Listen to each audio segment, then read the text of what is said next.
Hey everybody, what is up? And welcome back to those of you who were at Star Wars Celebration London this year. Hopefully you all had an awesome time. I know at least a few thousand of you got to see The Mandalorian Chapter 23, the penultimate episode that we are reacting to today early.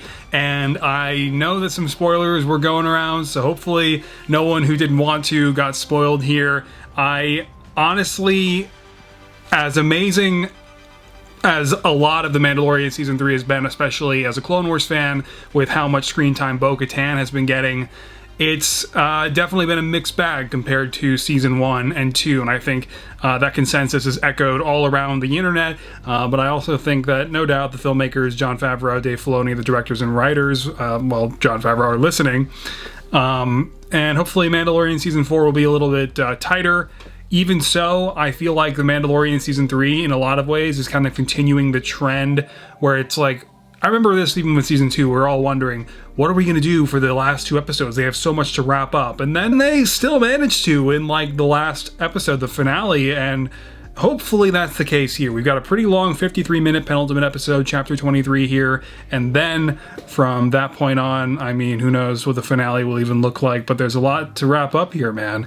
And last week was, albeit fun, kind of misplaced and probably should have been earlier in the season or something, or just maybe should have been written differently. It was just a little too goofy for me at times, even though I had fun. It was, not what I think The Mandalorian needs to be, especially when you only have 8 episodes to work with. So that said, let's see what Chapter 23 has in store for us. Supposedly, it's awesome, and I can't wait. So here we go. Coruscant opening.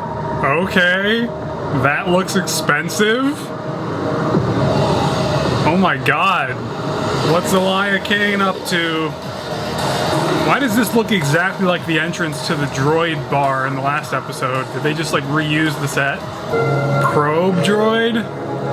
Oh no. Report. There he is. Make it quick, as I am short on time. Bo-Katan Kryze led a squadron of Mandalorians alongside Din Djarin and his covert. This cannot be.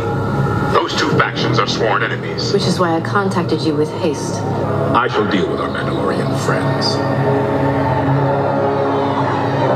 Man, Moff Gideon's stash is gone. His hair looks a little more disheveled, and oh my god, what kind of what is this? Whoa. Hello, budget. Oh my god, cloning vats. The New Republic is vulnerable. Yep. We must be cautious. Yep. I heard about this. Easy for you to say, Captain. Is that Pelion? The New Republic will increase their efforts to hunt us down. Grand Admiral Thrawn's return will herald in the re-emergence of our military. Yep. And provide Commandant Hux enough time to deliver on Project Necromancer. Oh. Is that Brendel Hux? Captain Pelion, Yes.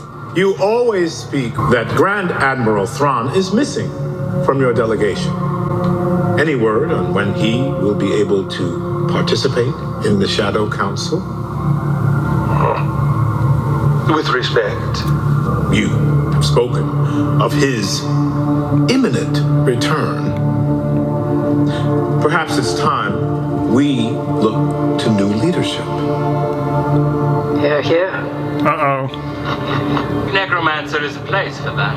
Awaiting the grand plan to take shape, while you and Pelion amass countless resources and equipment which should be shared. 3 Praetorian guards. Oh. Reinforcements for your TIE Interceptor Squadron. Oh. And Mandalorians. What? They continue to be an issue? They do. A resurgent Mandalore would hamper our efforts. Which is why we need to stamp them out now. Oh god. We shall be rid of the Mandalorians once and for all. Long live the Empire! Long live the Empire! Oh my god. Oh my god, dude. Captain Pelion. There he is. And Brendel Hux, too. I'm pretty sure that was General Hux's father. So, cool. And Praetorian Guards already exist. Pretty early, I would think, for them, but that's cool. But them going against Thrawn is going to be like their undoing, for sure. And we're, oh god. What the hell? What symbol is that on the bottom? Okay, no, it's Axe Wove's freighter. Was that a Death Watch? It was an Imperial A Death Watch symbol under there? markings. Oh no, it's the Mythosaur. Those, my friend, Oh, let's see the new setup on Navarro. Boy, you can just feel that budget just coming in for these last 2 episodes. ILM has re-entered the fray. Why is Grogu? I mean, I love that Grogu likes Bo-Katan, and now he's literally sitting in her lap. That's great. But like, why isn't he sitting with Din? Because he wants to see out the window. Man, this is so sick. Let's go. Oh man. Finally. Looks right out of the Clone Wars, man. Come on, guys. I think we can get along. It's fine. Come on, let's not start another civil war. Haven't we had enough? Uh-oh. Am I gonna have to get a new hot toy? No. Oh, it's IG-11 working again, or starting to? Cool. Oh my god. The rumors were true. It's Babu Frick, or whatever. no, that's IG-12 now. IG-12. Like him? He's safe. You're sure? Well, the Anzellan stripped IG down to his base motor functions. Yes.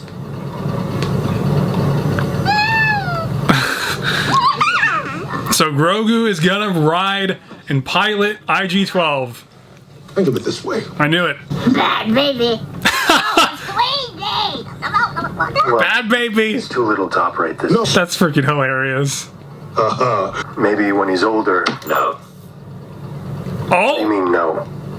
No. I think he's saying he's old enough to operate it. Yes. Oh my god. Get him out of there. No. Just let him try it out in my office. Yes. No, this is not a good idea. Come on. This is not what I expected for Grogu's first words. That's so fun. Yes. Yes. Yes. Yes. Yes. Oh my Yes. god. Yes. What a great idea. Yes. Yes. Yes. Yes. Yes. Yes. Oh, Yes. there's a friend from Obi-Wan again. And I recognize one of those masks. That's so cool. Oh, no.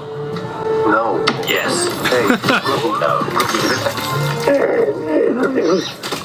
this isn't working for me. This is hilarious. What a fun, creative idea. But it does feel a little weird reanimating IG-11 like that to just kind of be a vehicle now. But it is fun. I just almost wish maybe they could have had a new droid. Just a little weird. I feel like Grogu is walking around in a corpse. I need volunteers from both tribes. Come on, guys. I will go. Grogu as well.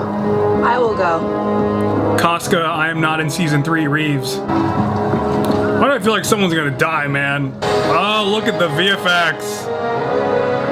Mandalorian fleet, dude. Hello, budget.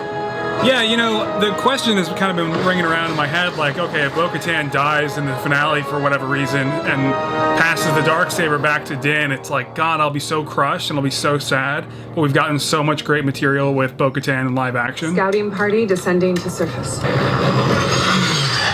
Looks like the Siege of We'll Mandalore. lose comm shortly. Oh man, is Moff Gideon gonna have an ambush down here? Descending onto Mandalore is like going into the Bermuda Triangle. Are we doing another drop sequence, man? That's so awesome, dude. This never gets old. Watching Mandalorians drop from the gauntlet. Oh my god, dude. Hell yeah. Hell yeah, that was awesome. That was cooler than the first one. Man, we on the volume. Very volume-y shot, but that's okay. Ancient?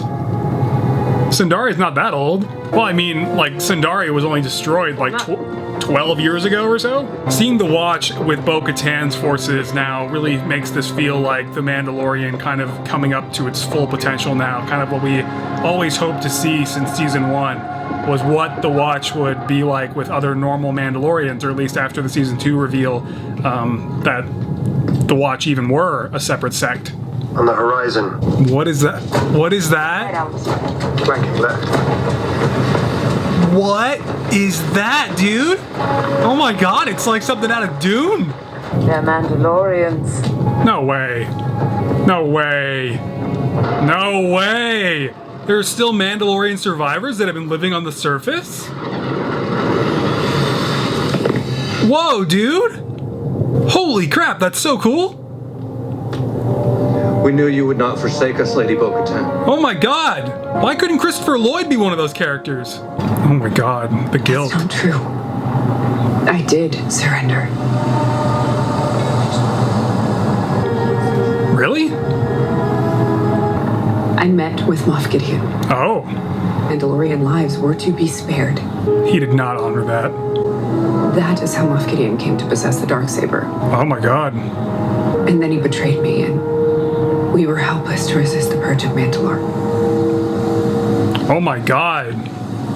I always wondered what happened. Wow, what a cool scene, man. Oh my god. I only know of this weapon what you taught me. To be honest, it means nothing to me or my people. Nor does station or bloodline. What means more to me is honor. Yeah. And loyalty. Yep. And character. Yep. These are the reasons I serve you, Lady Kryze. Your song is not yet written. I will serve you until it is. Wow. Wow, I got like lost in that scene for a second there. That's so cool. I understand why people would be disappointed though, because I mean, you know, the argument can be made that this is the Mandalorian series, Din Djarin series, and that it should be given to him, but I'm okay with this, so long as Din Djarin still has a role to play in this story, which is still unclear. The Armorer has a jetpack on now. That looks cool. Onward, Mandalorians! This is so cool. This is so cool. I love these Mando survivors.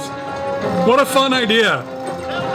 I just never assumed that there were any survivors surface world, like at all. I just thought they were all dead or they left or... That's awesome. Wow. Look at that budget. Man. Man. Man.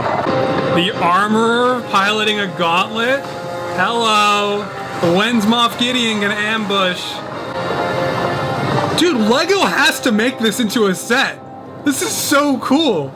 Mandalorian like pirate ship? I'll buy the hell out of that. It's a flight job, and you're about to submit. These primitives make up their own rules for everything.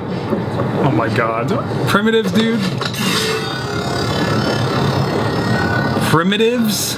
Submit or fight. Alright, well. You believe this? Can we just relax? Alright, it's okay to spar, right? It's all good. This is kind of what Mandalorians do. This is the culture. This also looks really good. This is some awesome choreography, dude. That was so cool. What a move with the jetpack. I like it. Oh, man. No. No. No. No. No. No.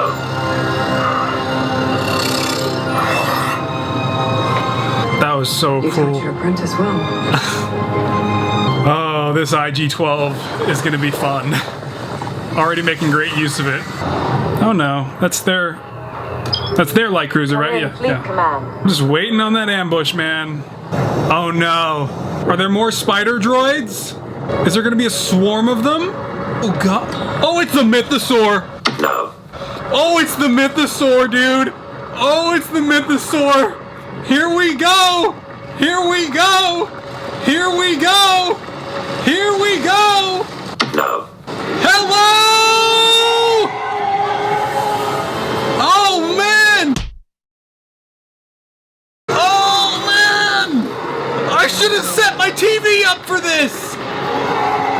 my god! Oh shit! Oh shit!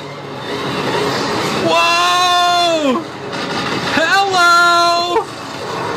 Oh my god! Oh my god! Mando pirate ship didn't last long. Come on, man! This is so cinematic! Holy shit! This looks biblical, dude! Who's gonna tame it? Come on, Bo! We're not far. We need to go further down. This is it! Go, go, go, go, go. Oh my god, this guy with his helmet on looks like the Boba Fett concept art from 1313. That was amazing! Is that it? We'll see. Maybe we're waiting until the finale for more of the Mythosaur. That was quite an entrance. Back in Sundari. Can we walk through the throne room this time? Please? Oh no, it's the forge. Okay, we're not in that part of Sundari. That's okay. Oh, they're those new stormtroopers, aren't they? Yeah! Oh my god. Mandalorians. So are they Imperial Mandalorians? Take cover. Is that what they are? Like from Gar Saxon's sect? Their visors look like Phase 2 clones. Why doesn't Axe Woves have a rifle, dude? Man, they almost look like they're from the First Order. I mean, that's the idea, but I mean, like, God, dude. The battle to reclaim Mandalore. Oh, shoot. Oh, no! They're getting freaking totally overwhelmed. This is getting pretty dire, but this is amazing, and oh my god! God, this feels like something out of the Old Republic! This is epic! Oh my god! How is this not the finale? Holy crap, dude, Mandalorian hallway sequence? Everyone's got to get a hallway sequence? And they're getting walked into a trap, aren't they? This is an ambush. Whoa. This place. What? Oh no. He's been amassing forces in Mandalore? Oh my god! Whoa! Din's out there alone? Is he gonna get captured? Yes. Oh my god, dude! Oh, yep. Moff Gideon's got his own Mando armor. The rumors are true as well. Okay. Oh. That's awesome, dude! Everyone's gonna need a new hot toy! Mandalore will live on in me. I have created the next generation Dark Trooper suit, forged from Beskar alloy. Really? It has me in it. I will create an army that will bring order to the galaxy. Why don't we take your fleet off the board? Activate the interceptors and bombers. Oh man. Oh man. Is this gonna be the end of the armorer? So now we know where all the TIE interceptors came from. I should have killed you when I had the chance. Bo-Katan. We have to stop meeting like this. I'll make sure of it. Surrender the Darksaber and tell these people that this planet is mine. Not this time. This is the way. Oh! Open the blast door. Oh my god. I'll cover the rear. No, is this gonna be the end of Paz? Yes. This is looking like the end of Paz. Come on. We're not leaving you behind. No! I knew it. This is the way. Oh, what a way to go. What a way to go. Oh, wow. Paz Vizsla. What a great character. No better way for a Mandalorian to go out.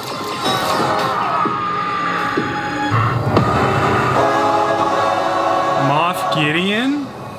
Or no, oh! Praetorian guards are gonna finish him off. Wow. Why do their weapons look so much cooler than what we got in the sequel trilogy, man?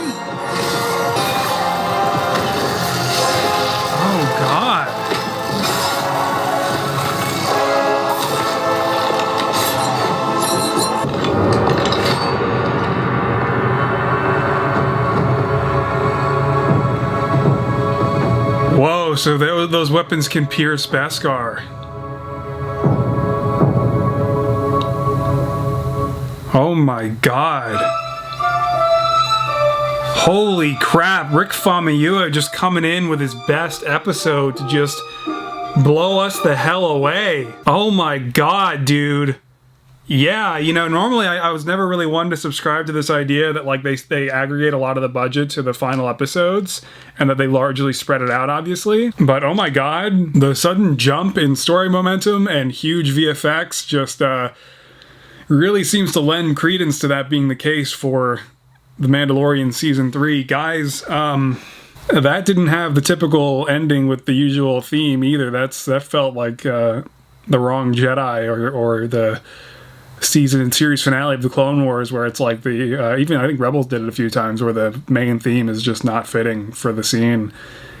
I got to admit, I was never really thinking Paz Vizsla would necessarily die. I just kind of figured he would always be a mainstay. But what a way to go. I mean, there's no better ending for that character's story. That was perfect. That was amazing. That was so special. And the Mythosaur was that not the Mythosaur, by the way? No. Yeah, looking at the concept art, I don't think it was actually the Mythosaur. I think it was just some other giant freaking kaiju. Maybe that was not the actual Mythosaur, huh? Anyway, guys, as I suspected at the beginning of the episode, I had these concerns, like, okay, where did the TIE Interceptors come from? They have a lot to wrap up. Who's going to tame the Mythosaur? How are we retaking Mandalore? All of that stuff, you know, there's a lot to wrap up. And they've wrapped up the IG-11 little tagline story, subplot from the beginning. They were going back to Mandalore with, obviously, Navarro still being kind of a secondary home base. And I absolutely loved the inclusion of these surviving Mandalorians, who I guess now seem to have largely already been killed in that battle. Poor guys. But at least they went out also as honorably as Mandalorians ever could, and, you know, going down fighting. That said, what a cool set piece. Their ship, man. It's a shame that it got crushed so quick. I would have loved to see a bit more of it. But that said, this huge reveal that the leaks were true, that the Imperial remnant has this shadow council, which I had already heard about previously from people who were at Celebration, and I kind of already knew Captain Pellaeon was going to be in it. I'm curious by the casting choice. They almost seem to cast someone older for Pellaeon than I was expecting. So curious to see how that shakes out, and maybe what his relationship to Thrawn will be like in the Ahsoka series. Because Pellaeon is such an interesting character, and I am so thrilled to see him in live action and in new canon. I can't wait to see what his contributions will be. But, okay. Moff Gideon's return. Guy has got more disheveled hair. He's got no stash anymore. He's not messing around anymore. The man is clean shaven. But what I was not expecting was this huge reveal that Moff Gideon, you know what it feels like? It feels like how the First Order, or at least I guess I should say the Empire, began stripping out the core of Ilum and turned Ilum, the Jedi's planet of forging their symbols, their physical symbols of light, their lightsabers, into this galactic superweapon dwarfing the power of any Death Star. And it feels very much the same here, with Moff Gideon amassing his forces once again inside Mandalore in secret. I mean, what a giant middle finger to the Mandalorians. That's very much like what Palpatine did with Ilum. One giant middle finger to the Jedi. And it's nasty, it's brutal, but it makes sense. And these new like Mandalorian Imperial stormtroopers, obviously they're not Mandalorian. I don't think they're like an extension of Gar Saxon's sect, the Imperial Mandalorians of the Rebels era. I think like they are literally probably just kind of stormtroopers in Mandalorian-like armor that Moff Gideon's been developing for them. By the way, his new armor is spectacular. That is so cool. I love the horns on it. I mean, that is epic. Now, that is going to make for some solid Black Series figures and Hot Toys figures. I can't wait to see more of that suit in action. It was really powerful, all of these action sequences. I mean, the hallway, the VFX sequence when they're on the ship and the giant, whatever it was, you know, giant kaiju of the week comes up from the surface and is attacking. I mean, the Mandalorian fleet moving through, you know, different spaces, you know, over the surface of Navarro, leaving Navarro, moving through space, the drop sequence. I mean, the sky, I want to bring mention of that. Earlier I said that it looked biblical because to a degree it kind of does. The sun of Mandalore really makes for this. I mean, it looks like a painting when the sun's going down on Mandalore. It's just so wild looking. Now there are two things that I want to address that I want to talk about as we now are heading for the finale. Okay, so I think that a lot of Star Wars fans are going to really take issue with Din Djarin basically committing to you know, serving Bo-Katan until her songs are written. I think that's so epic, by the way. But hey, it's not necessarily, it doesn't necessarily have to be Din Djarin. At first, when I heard Rick Famuyiwa over the weekend at Celebration kind of saying that anyone can be the Mandalorian, I was a little kind of, you know, taken aback by that, because even though I love Bo-Katan, and she's one of my favorite Star Wars characters. I grew up with Bo-Katan, got to watch her go from a young murdering extremist under Pre Vizsla with the Death Watch to fighting in the next Civil War against Darth Maul, and then eventually against the Empire and in, you know, against Gar Saxon and the Imperial Mandalorians, and watching Bo-Katan go her whole life constantly trying to reunite Mandalore and always failing, everything never going right. She, most of all, still deserves to be, as the Armorer put it, the one to walk both worlds and finally lead Mandalore into a new era. She is the one that makes the most sense. Now, that said, they could have written it differently. They could have changed it. They could have given this role to Din Djarin. They could have, you know, I mean, there's an argument to be made for how this season could have been rewritten. Maybe Din Djarin still rejects the Watch at first, after now kind of realizing that he's sort of been in a cult his whole life. Maybe he doesn't go to be redeemed, and I don't know. Maybe he would be the one to somehow make the case to the Armorer that he is the one to walk both worlds, or maybe it could have been both him and Bo-Katan. It could have been a duo effort, but instead, Jon Favreau and Dave Filoni, they opted to have the Mandalorian fall back in his ways and want to rejoin the Watch, seek out the living waters, be redeemed, and it's just, you know, I'm okay with either take on the story. If it's Din Djarin, if it was Din Djarin taking up this role, that's fine. I would have been okay with that too. He's the one to wield the Darksaber. He's the one to take this leadership role, and maybe Bo-Katan allows it to be him and is okay and content in doing so. But they went the other way and have given it fully to Bo-Katan.